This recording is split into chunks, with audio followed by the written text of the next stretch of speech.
Good morning, St. Mary Magdalene family and beyond. How is your conscience? Do you have a healthy conscience? This past Sunday, we heard again from the Sermon on the Plain, Jesus giving us the law, the commandment to form well our conscience. Conscience comes from the word meaning with knowledge. Do you have this interior knowledge to make good choices?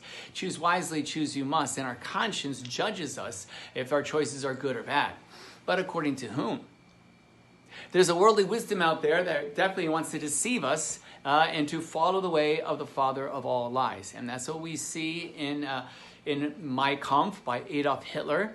And then by his minister of propaganda, the Nazis, Joseph Goebbels, was saying, if you repeat a lie over and over again, the people will believe in it. If you repeat the lie over and over again for the people, it's the truth.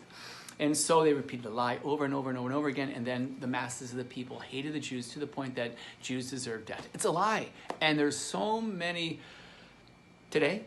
Are there lies today? What's going into our eyes, into our ears, and into our mind? There's just so many lies out there, and there's so many that are convinced that happiness means spending money. And so you need to make more money so you can spend more money, and people are miserable because they're believing in the lie. And there's so many addictions. How can we set the captives free? It's the truth that sets us free.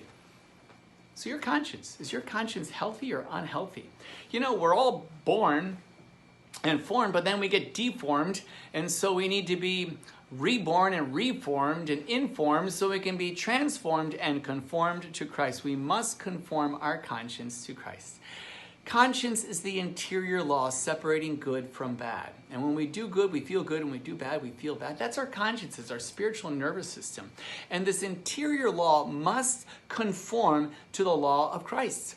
The law of God, natural law, and moral law, and divine law. And that's what we're seeing again in the gospel reading.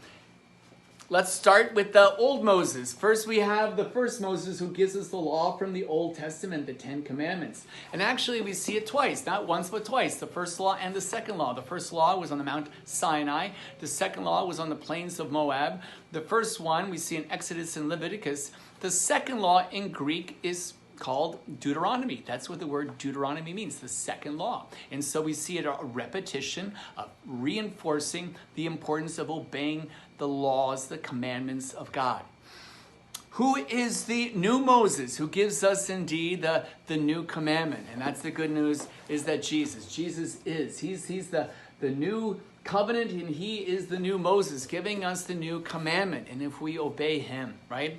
If we form our conscience according to Jesus, we'll have it. And again, we see the Sermon on the Mount and the Sermon on the Plain from Matthew and Luke, and it's a repetition to reinforce and strengthen our interior law to be obedient to the law of God. And so, the Old Testament. Are you following the Ten Commandments according to the Old Testament? We need to update and, of course, obey the Ten Commandments according to the New Testament, according to the new Moses, according to Jesus.